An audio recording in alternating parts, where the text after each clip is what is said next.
Biden. Hey, buddy. Thank you. Please be seated. Well, good evening. We just concluded this year's NATO summit, and the consensus among the members was it was a great success. It was especially momentous because it represented the 75th year of the most important military defense alliance in the world's history of the world. We should never forget that NATO grew out of the wreckage of World War II, the most destructive war in history. The idea was to create an alliance of free and democratic nations that would commit themselves to a compact of collective defense. Standing together, they knew we'd all be safer. An attack on one would be treated as an attack on all. And it's worked because a would-be aggressor knows if they attack one of us, they'll be attacked by all of us. Sending that message is the best way to deter aggression and prevent wars in the first place. For those who thought NATO's time had passed, they got a rude awakening when Putin invaded Ukraine. Some of the oldest and deepest fears in Europe roared back to life because once again, a murderous madman was on the march. But this time, no one cowered in appeasement, especially the United States. We collected intelligence that Russia was planning to invade Ukraine months before the invasion. I directed the intelligence community to be a significant amount of intelligence be declassified so I could start building an international coalition to oppose the invasion. Then in February, some of you remember, I warned the world that the invasion was imminent. I rallied a coalition of 50 nations from Europe to Asia to help Ukraine defend itself. Many foreign policy experts thought as Putin amassed Russian forces just 100 miles north of Kyiv, the capital of Ukraine, but Putin thought it was the mother home of Russia. The capital would fall in less than a week. But the Ukrainian people, backed by a coalition to help build, stopped them. Today, Kyiv still stands, and NATO stands stronger than it has ever been. During the week of this summit, several heads of states made it a point in their statements to thank the United States and to thank me personally for all that NATO has achieved. NATO is not only stronger, NATO is bigger because we led the charge to bring in Finland and Sweden into the alliance, and it makes a gigantic difference. Excuse me. Meanwhile, my predecessor has made it clear he has no commitment to NATO. He's made it clear that he would feel no obligation to honor Article 5. He's already told Putin, and I quote, "Do whatever the hell you want." In fact, the day after Putin invaded Ukraine, here's what he said. It was genius. It was wonderful. Some of you forgot that, but that's exactly what he said. But I made it clear a strong NATO is essential to American security. And I believe the obligation of Article 5 is sacred. And I would remind all Americans, Article 5 is invoked only once in NATO's long history, and that was to defend America after 9/11. I made it clear that I will not bow down to Putin. I will not walk away from Ukraine. I will keep NATO strong. That's exactly what we did, and exactly what we'll continue to do. Now, the future of American policy is up to the American people. This is much more than a political question. It's more than that. It's a national security issue. Don't reduce this to the usual testament that people talk about, issues of being a political campaign. It's far too important. It's about the world we live in for decades to come. Every American must ask herself or himself, is the world safer with NATO? Are you safer? Is your family safer? I believe the American people know. The answer to all those questions is yes. And I believe the American people understand that America is stronger because of our alliances. I believe the American consensus from Truman to Reagan to me still holds today. America cannot retreat from the world. We must lead the world. We are an indispensable nation, as Madeleine Albright wrote. Now let me turn to three other key issues. Just this morning, we had a great economic report showing inflation is down. Overall prices fell last month. Core inflation is the lowest it's been in 3 years. Prices are falling for cars, appliances, and airfares. Grocery prices have fallen since the start of the year. We're going to keep working to take down corporate greed to bring those prices down further. Meanwhile, Trump's calling for a 10% tariff on everything Americans buy, including food from overseas, vegetables, and other necessities.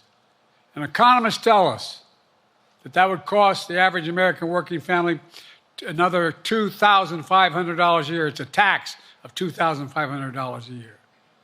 Second, our efforts to secure the border, the southern border, is working. After Trump killed the bipartisan effort to secure the border, Republicans and Democrats had worked on, because he thought it would benefit me and make him a loser, Republicans walked away. So I took executive action last month. As a consequence, working with Mexico, border encounters have gone down over 50%. The current level is lower today than when Trump left office. Third, for months, the United States has been working to secure a ceasefire in Gaza, to bring the hostages home, to create a path for peace and stability in the Middle East.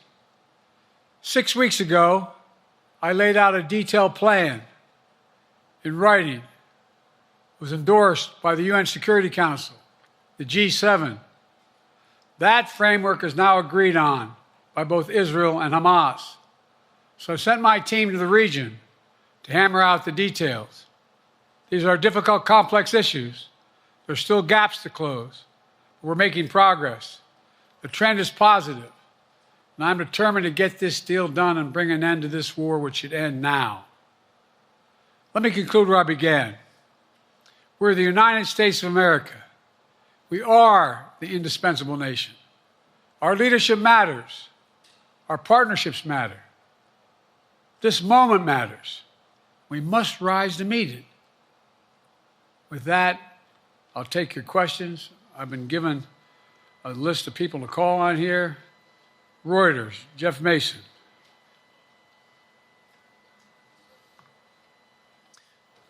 Mr. President, your political future has hung over the NATO summit a little bit this week. Speaker Pelosi made a point of suggesting that your decision on whether to stay in the race was still open. George Clooney and a handful of lawmakers have called on you to step aside. Reuters is reporting tonight that UAW leadership is concerned about your ability to win. UAW just endorsed me, but go ahead. Thank you. My question for you is, how are you incorporating these developments into your decision to stay? And separately, what concerns do you have about Vice President Harris's ability to beat Donald Trump if she were at the top of the ticket? Look, I wouldn't have picked Vice President Trump to be vice president, but I think she was not qualified to be president. So let's start there. Number one. The fact is that the consideration is that I think I'm the most qualified person to run for president. I beat him once, and I will beat him again.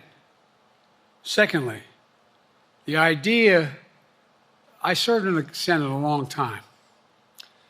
The idea that senators and congressmen running for office worry about the ticket is not unusual. And I might add, there are at least 5 presidents running or incumbent presidents who had lower numbers than I have now, later in the campaign. So there's a long way to go in this campaign. And so I'm just going to keep moving. And because, look, I got more work to do. We've got more work to finish. There's so much, we made so much progress. Think about it. Think about where we are economically relative to the rest of the world. Name me a world leader who wouldn't want to trade places with our economy. We've created over 800,000 manufacturing jobs, 1.5 million jobs. I mean, so things are moving. We got more to go. Working class people still need help. Corporate greed is still at large. The corporate profits have doubled since the pandemic. They're coming down, and so I'm optimistic about where things are going. Danny Kemp, AFP.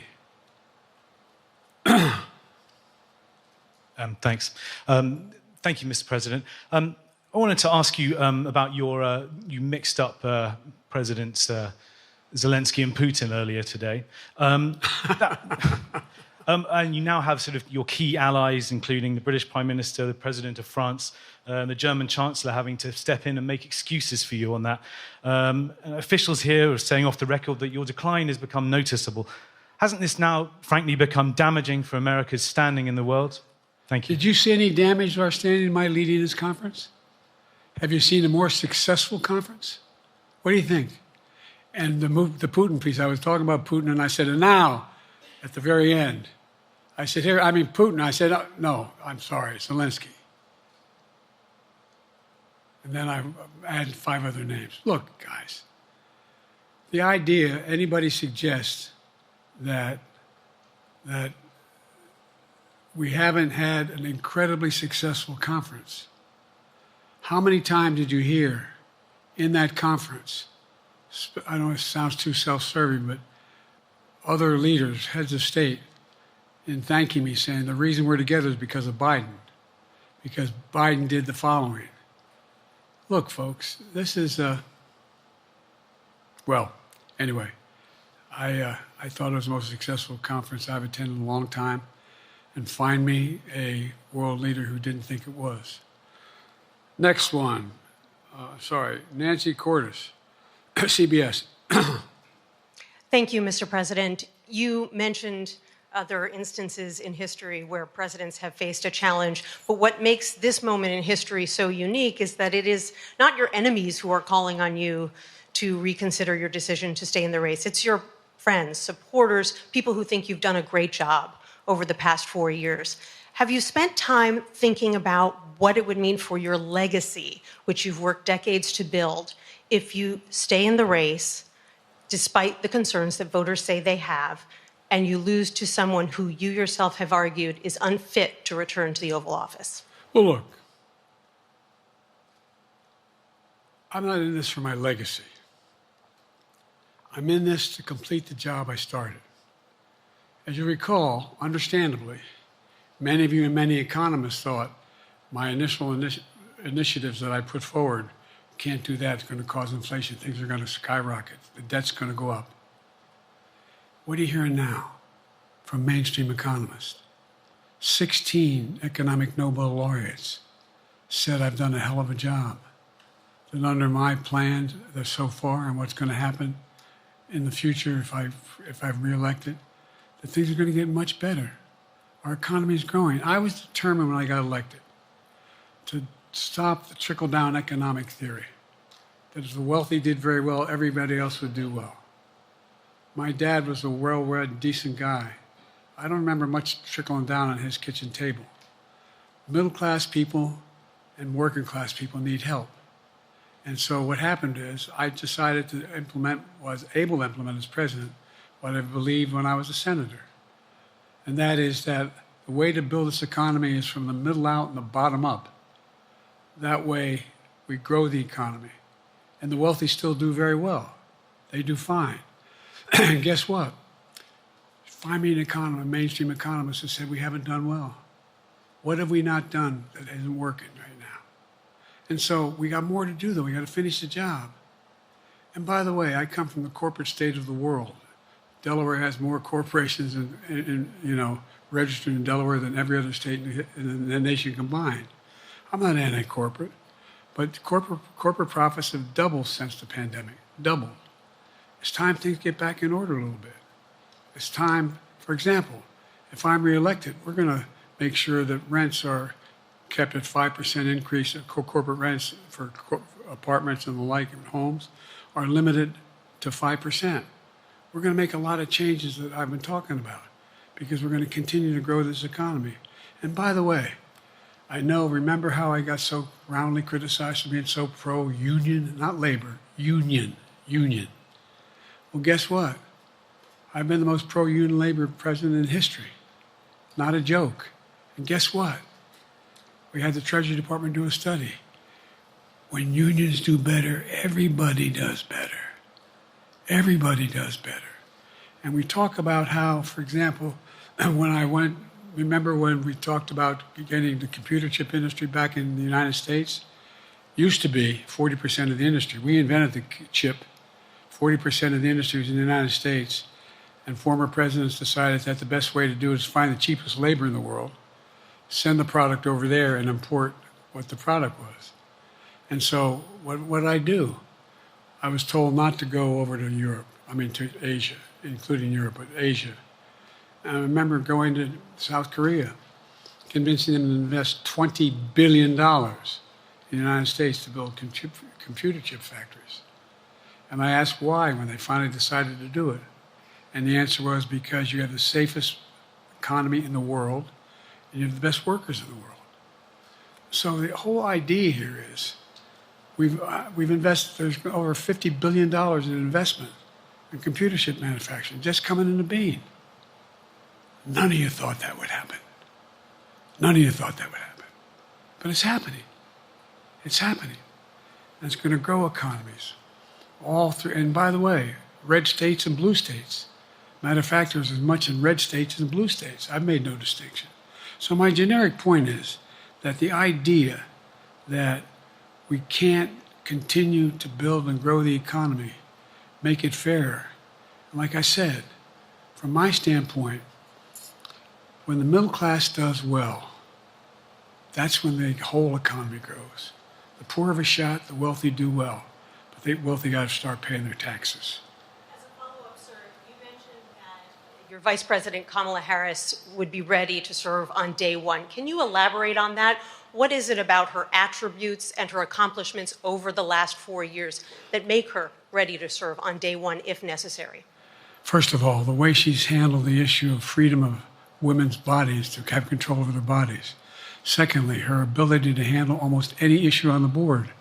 This was a hell of a prosecutor. She was a first-rate person, and in the Senate she was really good. I wouldn't have picked her unless I thought she was qualified to be president. From the very beginning, I made no bones about that. She is qualified to be president. That's why I picked her. Felicia Schwartz, Financial Times. Thank you, Mr. President. Presidency is the most straining job in the world, and it's 24/7. How can you say you'll be up for that next year, in 2 years, in 4 years, given the limits you've acknowledged that you have today? The limits I've acknowledged I have? There's been reporting that you've acknowledged that you need to go to bed earlier and your evening around 8. That's not true. Look, what I said was, instead of my every day starting at 7 and going to bed at midnight, it'd be smarter for me to pace myself a little more. And I said, for example, the 8, 7, 6 stuff, instead of starting a fundraiser at 9 o'clock, start at 8 o'clock. People get to go home by 10 o'clock. That's what I'm talking about. I'm not talking about, and if you look at my schedule since I made that stupid mistake in the campaign, in the debate, I mean, my schedule has been full bore. I've done, where's Trump been? Riding around in his golf cart, filling out his scorecard before he hits the ball? I mean, look, he's done virtually nothing. And I have, I don't know how many, don't hold me to it, roughly 20 major events. Some of them with thousands of people showing up. And so I just think it's better. I always have an inclination, whether I was playing sports or doing politics, just to keep going, not stop. I just got to just pace myself a little more. Pace myself. And the next debate, I'm not going to be traveling into 15 time zones a week before. Anyway, that's what it was about. That's what it was about. And by the way, even with that, I love my staff, but they add things all the time. At the very end, I'm catching hell from my wife for that. Anyway. I'm sorry, Zeke Miller, Associated Press. Thank you, Mr. President. Two questions for you. First, on the NATO summit, President Zelensky, in your meeting with him, he pressed you to lift your limitations on the Ukrainian use of American weapons, saying that, in his public remarks afterwards, saying that Ukraine cannot win the war unless those limitations are lifted. Are you reconsidering your position on that? And then secondly, following up on Felicia's question there, leaders of your own party have said that they're not worried about that debate. They're worried about the next bad night and the bad night after that. How can you reassure the American people that you are up to the task and that there won't be more bad nights at a debate stage or somewhere else? First thing about Zelensky asking for the ability to strike deep into Russia. We have allowed Zelensky to use American weapons in the near term, in the near or abroad, into Russia. Whether or not he should be attacked. For example, should Zelensky, he's not. If he had the capacity to strike Moscow, strike the Kremlin, would that make sense? It wouldn't.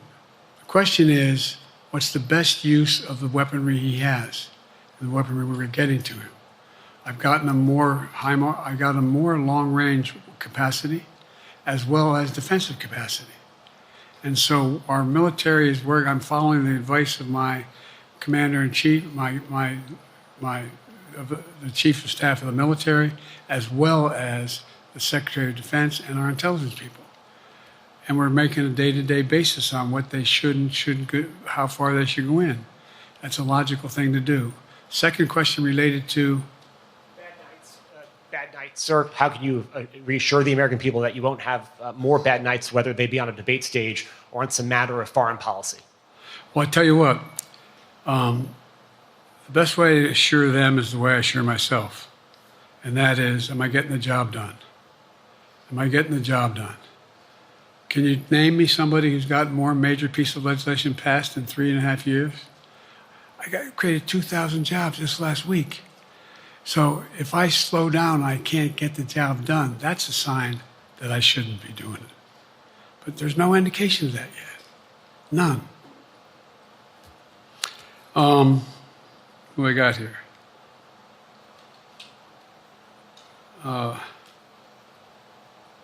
Merrick, Pulaski Radio.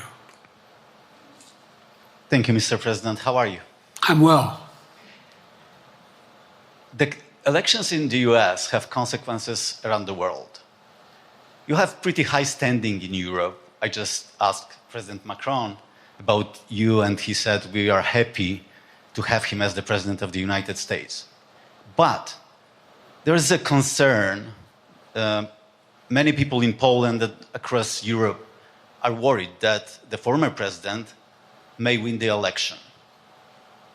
And there's a lot of concern that Donald Trump may weaken NATO, stop supporting Ukraine, or push Ukraine to give up territories to Russia. They're correct. And yourself was warning just 2 minutes ago about it. So my question is, do you think that Europe will be left on its own if Donald Trump wins the election? And what's your advice to European leaders to prepare for possible US disengagement? Well, look, I think, how can I say this without sounding too self-serving? I've not had any of my European allies come up to me and say, Joe, don't run. What I hear them say is, you've got to win. You can't let this guy come forward. He'd be a disaster. He'd be a disaster. I mean, I think he said in one of his rallies, don't hold me to this, recently, where NATO, I just learned about NATO, or something to that effect. Foreign policy has never been his strong point. And he seems to have an affinity to people who are authoritarian. That worries, as I tell you, from Poland, that worries Europe. That worries Poland. And nobody, including the people of Poland, think that if he wins in Ukraine, he's going to stop in Ukraine, that that's going to be the end of it. And so what I can say is, I think I'm the best qualified person to do the job, to make sure that Ukraine does not fall, that Ukraine succeeds, that the European alliance stays strong. You may recall, no one was talking about Finland joining NATO. I remember talking to Putin right after we got elected in Geneva, and he was talking about what we should do. We couldn't be in Eastern Europe, etc. And I said, you're looking for the Finlandization of Ukraine. I said, you're going to get the NATOization of Finland. And about 4 weeks later, I got a call. That's not true. Probably 5 months later, from the president of Finland, could he come and see me? In my office. I invited him to the Oval Office. We sat down and talked. He said he wanted to join NATO. Could I help? And I did. It wasn't automatic. And then I got a call from the Swedes. I beg your pardon?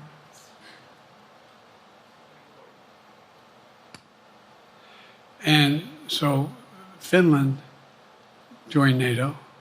800-mile border is a significant, and they were already allies, but they weren't part of NATO. And you heard, I think you heard, maybe, I can't recall whether he said it publicly in our closed meeting, but he wouldn't mind being repeated. He said, we decided in Finland, the people of Finland decided they had to be part of NATO. It was in our interest because of the joint ability to be together, to dissuade any attack on Finland. And the same thing with Sweden. It took a lot of selling to some folks, particularly in Turkey and other places, to agree to the expansion. But it expanded. And we're a hell of a lot stronger because of it. We're more secure because of it. And by the way, I was able to get 50 other nations, 50, to support Ukraine. 50. And we were able to bring about a coalition of Europe and Asia, Japan and South Korea. I just we talked about AUKUS, and we talked about the relationship between Australia, New Zealand, Japan, South Korea, the United States. We're making the world safer and stronger because we have to deal with the new arrangement that exists in the world. The Cold War is over. The post-war era is over. What is going to replace it? And I respectfully suggest I have a pretty good idea what that should be. I've convinced a lot of people to follow it, and we're just going to get stronger. David Sanger. Where's it? Thank you, Mr. President. Be nice, David. Mr. President, the NATO declaration that was issued yesterday was very notable because it described China as a decisive enabler of the war in Ukraine for its provision of critical goods to the Russians. That's part of a broader partnership that seems to have cemented in place in the past 2 or 3 years. I think one that you were a little bit doubtful of when we asked you about it some time ago. So I'd be interested to know whether you have a strategy now of trying to interrupt the partnership between China and Russia, and whether or not in a second term you would pursue that, if you could describe that strategy to us.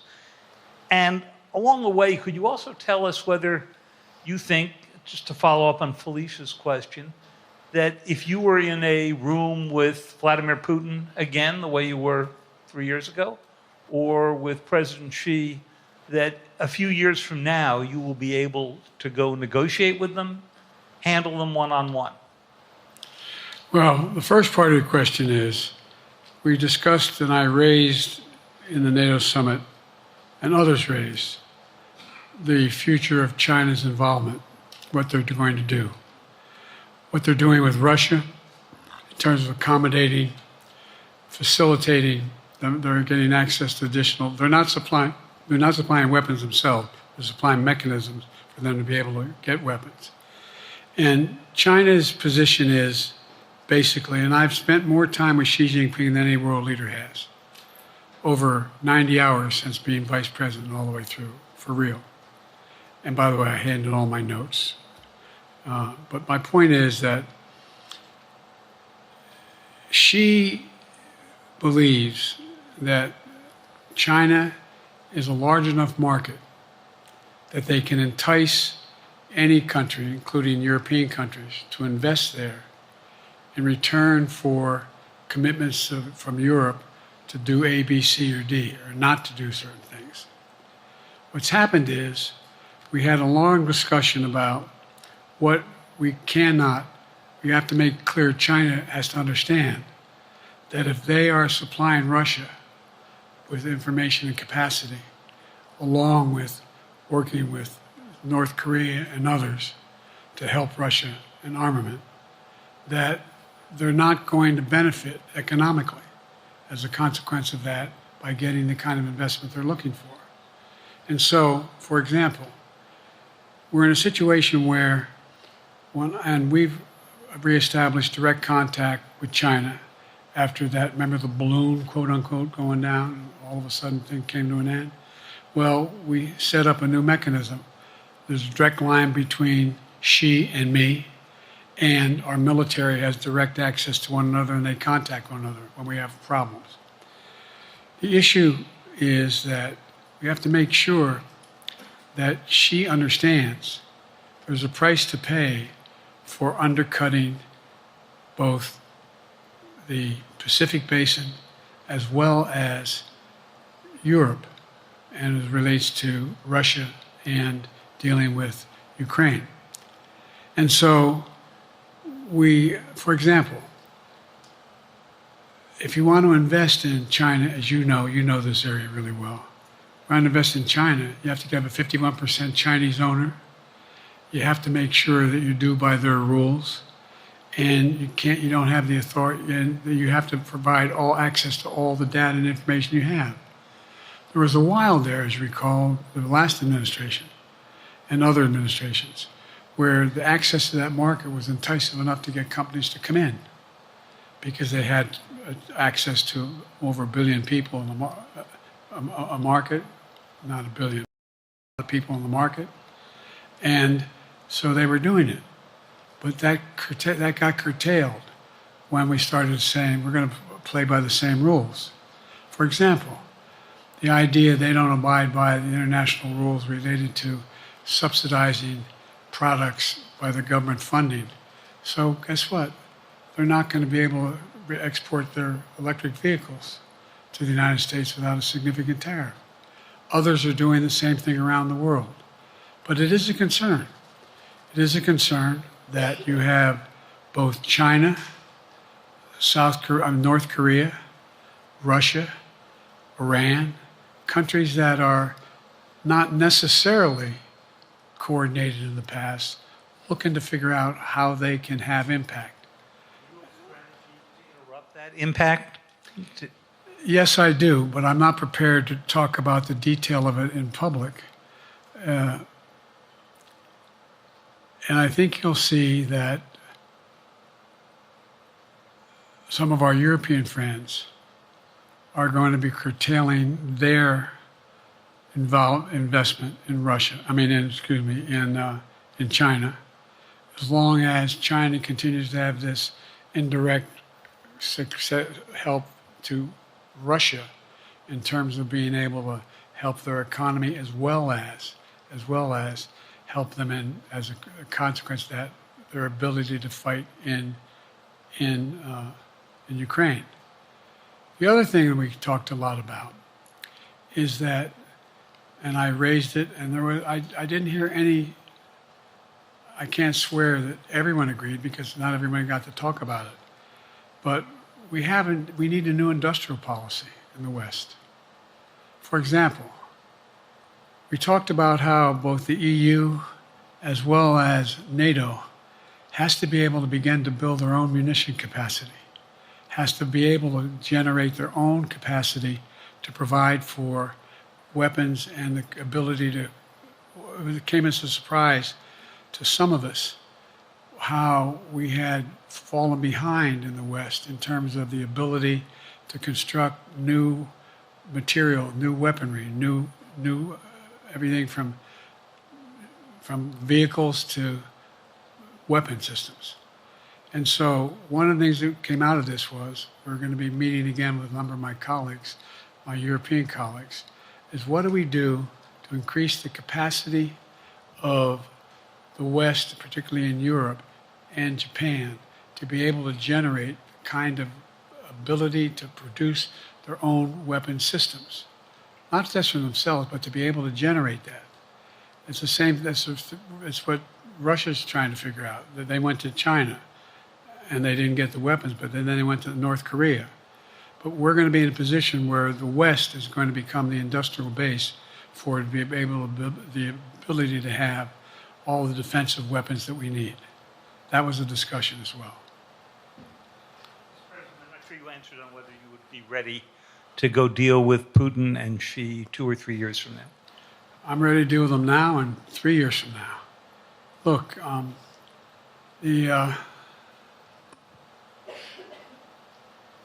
like I said, I'm dealing with Xi right now and direct contact with him.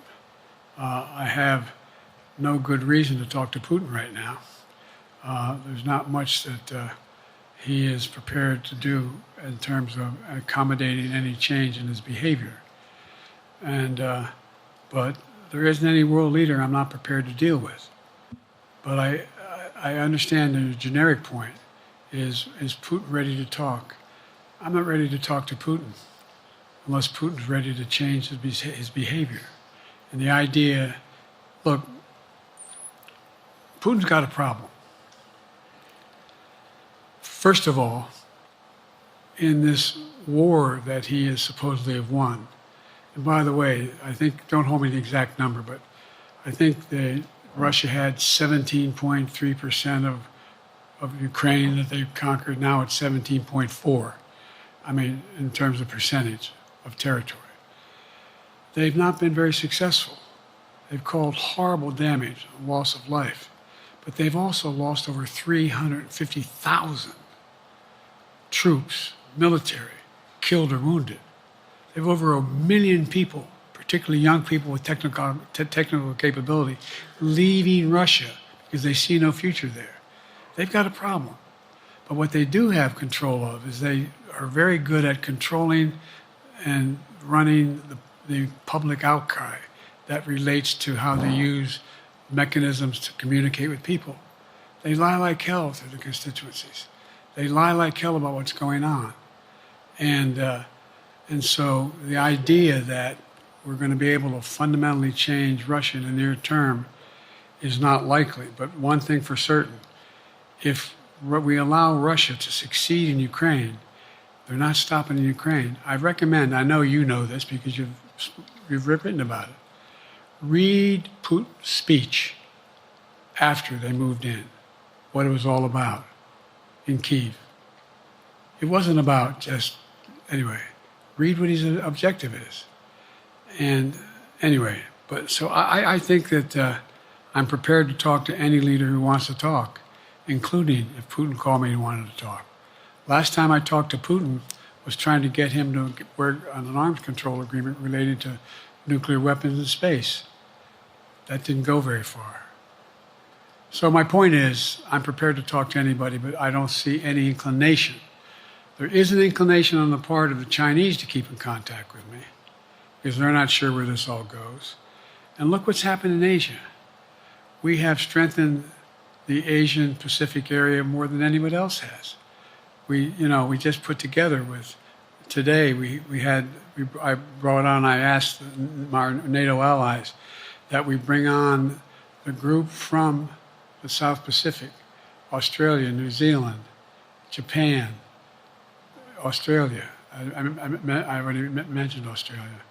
And I met twice now, I think, with the 14 leaders of the Pacific Island nations. And we've slowed down what's going on there. We've slowed down China's reach. But there's a lot of work to do. This is a moving target, and I don't take it lightly. Assam from NPR. Thank you, Mr. President. Asma Khalid with NPR.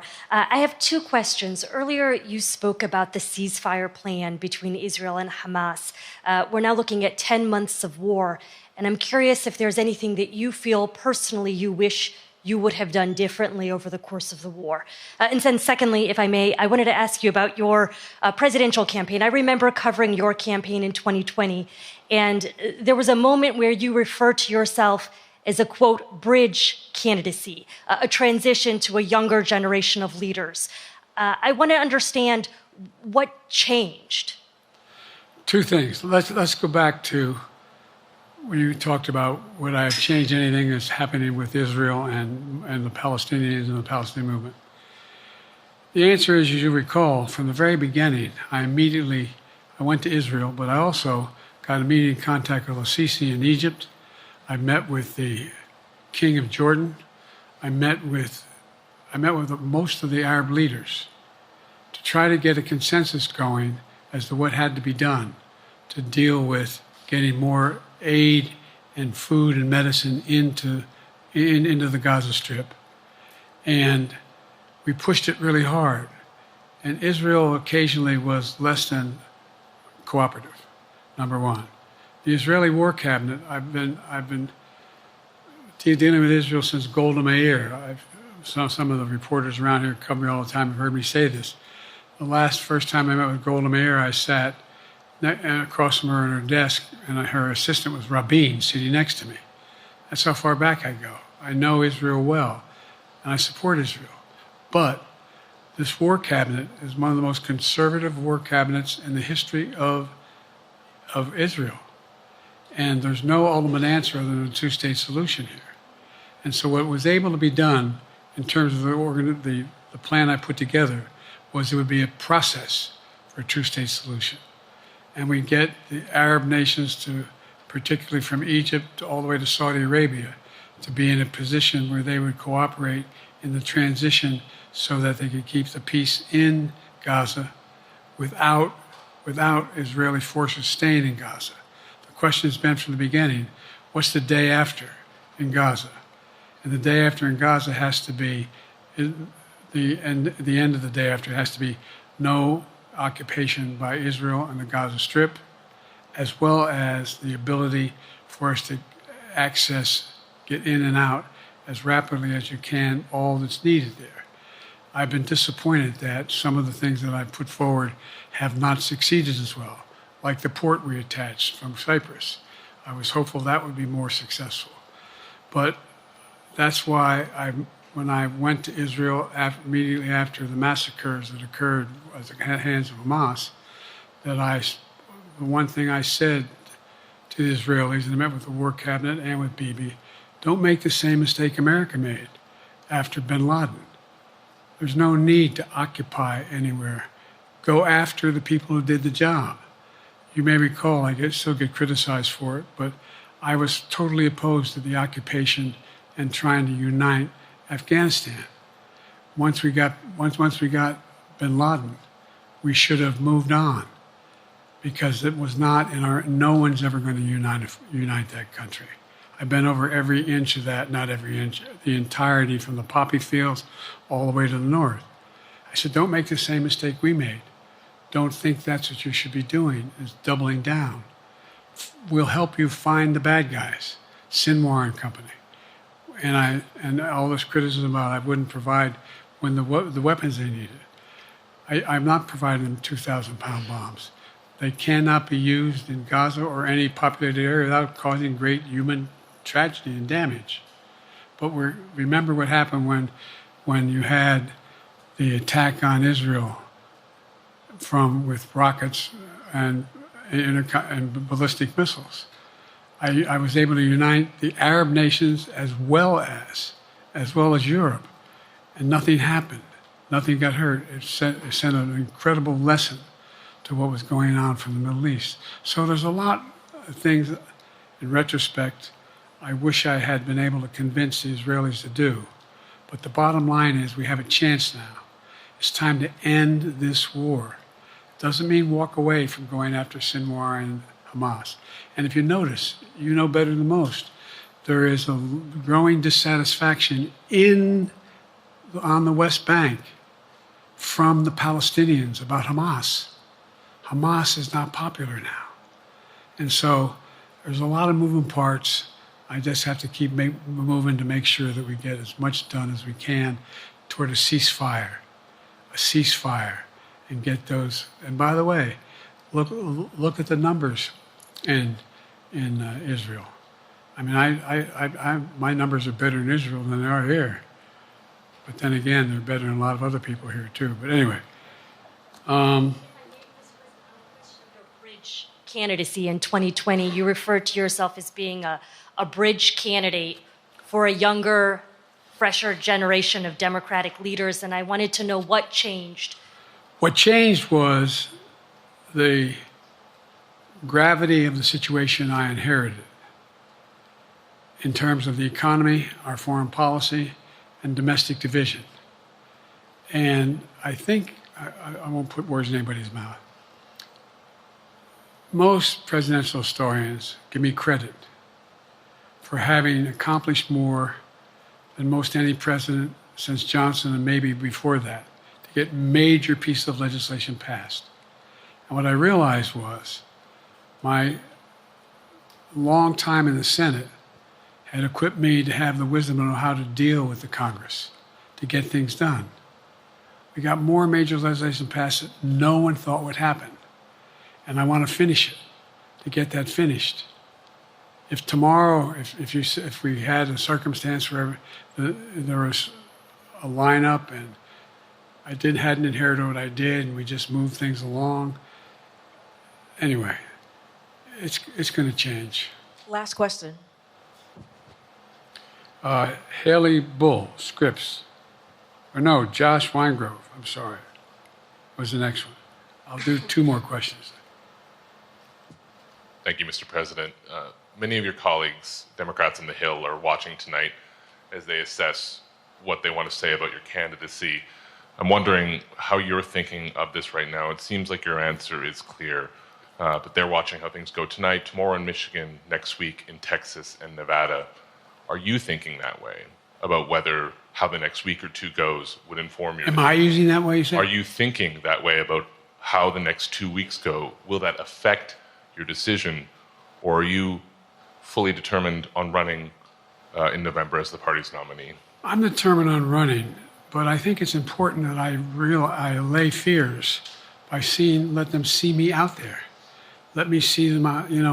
For the longest time it was, Biden's not prepared to sit with us unscripted. Biden's not prepared to, anyway.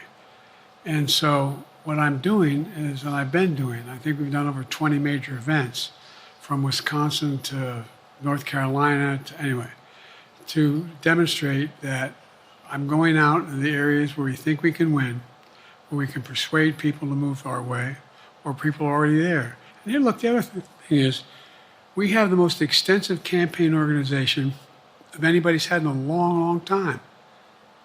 We have well over 1,000 volunteers knocking on doors, making phone calls, making tens of thousands of phone calls.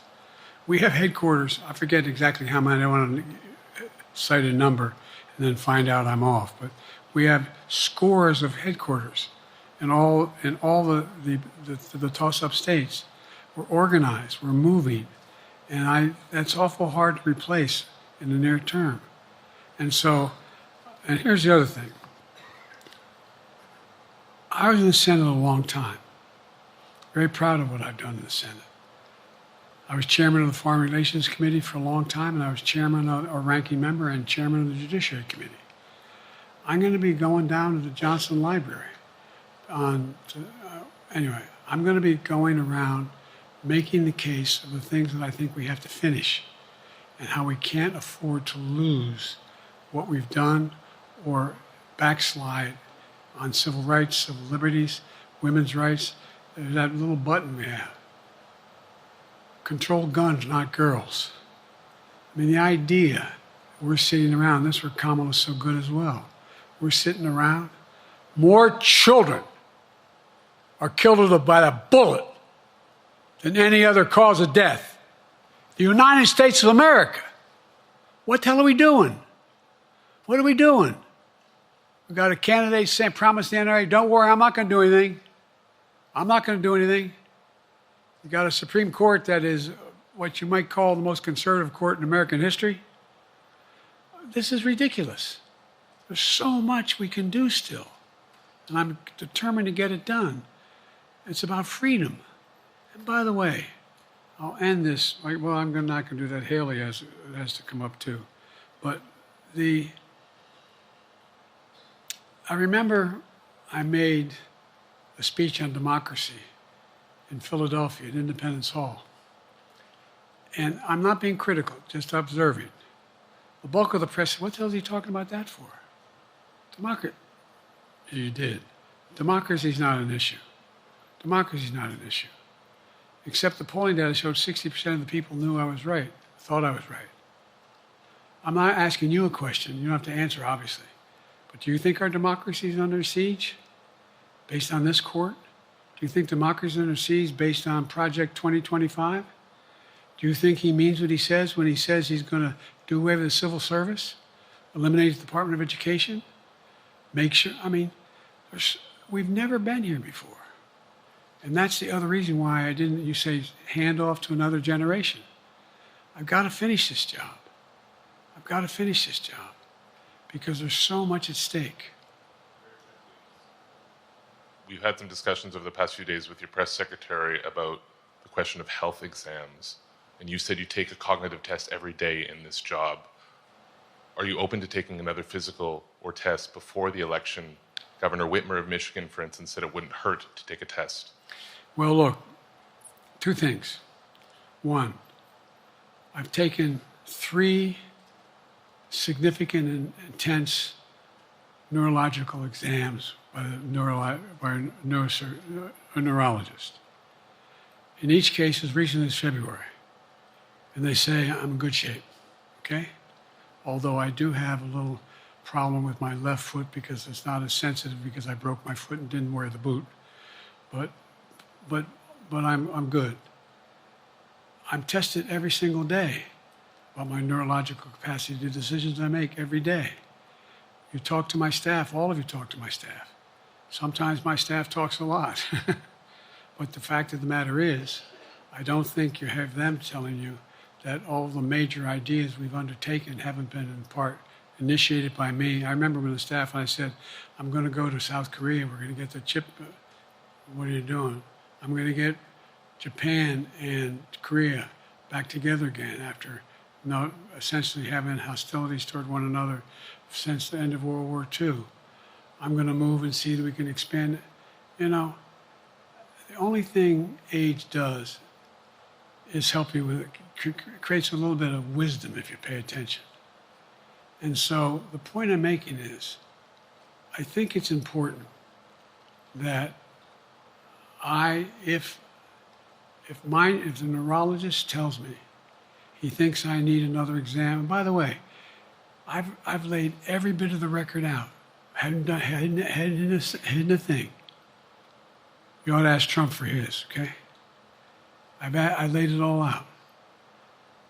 And every single day I'm surrounded by good docs. If they think there's a problem, I promise you, or even if they don't think it's a problem, they think I should have a neurological exam again, I'll do it. But no one's suggesting that to me now. And I'll ask you another question. No matter what I did, no one's going to be satisfied. Did you have 7 docs? Did you have 2?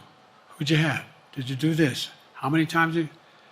So I am not opposed if my doctors tell me I should have another neurological exam, I'll do it. But that's where I am. Haley Bull, Scripps. Thank you, Mr. President. You said you're making decisions on a day-to-day basis when it comes to support for Ukraine. Does that mean you have not closed the door on further considering lifting restrictions for U.S.-made weapons inside Russia? And if I may, your convention is coming up where your delegates are pledged to make you the official nominee. If they have second thoughts, are they free to vote their conscience? Obviously, they're free to do whatever they want, but I get overwhelming support.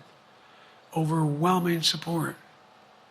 I won, I forget how many votes I won in the primary. Overwhelming. And so tomorrow, if all of a sudden I show up at the convention, everybody says, we want somebody else, that's the democratic process. It's not going to happen. Even if that means they vote for someone else? Sure. Look, I'll end this with this. I served in the Senate a long time. I understand the impetus of candidates running for local office and whether they think the top if they can help them or not. In my state of Delaware, which was a very, at least it was a red state when I started, in terms of where you now talk red and blue. I don't recall most of the Democratic presidents winning my state when I was a candidate. The truth of the matter is I understand the self-interest of every candidate. If they think that, running with Biden at the top is going to hurt them, then they're going to run away. I get it. But so far, go and look at the polling data in their states. Look at the in-depth, and by the way, I think you'd all acknowledge, and you're all experts. I'm not being solicitous about the president. You're experts on this stuff. How accurate does anybody think the polls are these days? I can give you a series of polls where you have likely voters, me versus Trump, where I win all the time. When the unlikely voters vote, he wins sometimes. The bottom line is all the polling data right now, which I think is premature because the campaign really hasn't even started. I mean, it hadn't started in earnest yet. Most of the time, it doesn't start till after September, after Labor Day. So a lot can happen. But I think I'm the best I believe I'm the best qualified to govern. And I think I'm the best qualified to win. But there are other people who could beat Trump too. But it's awful start from scratch. And, we talk about, money raised. We're not doing bad. We got about $220 million in the bank. We're doing well. So with that, you want to follow up on any of that you just asked me? Yes. You earlier explained confidence in your vice president. Yes. If your team came back and showed you data that she would fare better against former President Donald Trump, would you reconsider your decision to stay in the race? No, unless they came back and said, there's no way you can win. Me. No one's saying that. No poll says that. Okay. Thank you. This ends tonight's press conference. Thanks, everybody.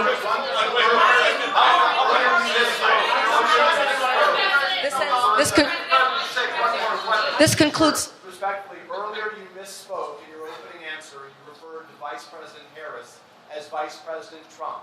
Right now, Donald Trump is using that to mock your age and your memory. How do you combat that criticism from tonight? Listen to him. This concludes tonight's press conference. Thank you, everybody. Thanks, everyone.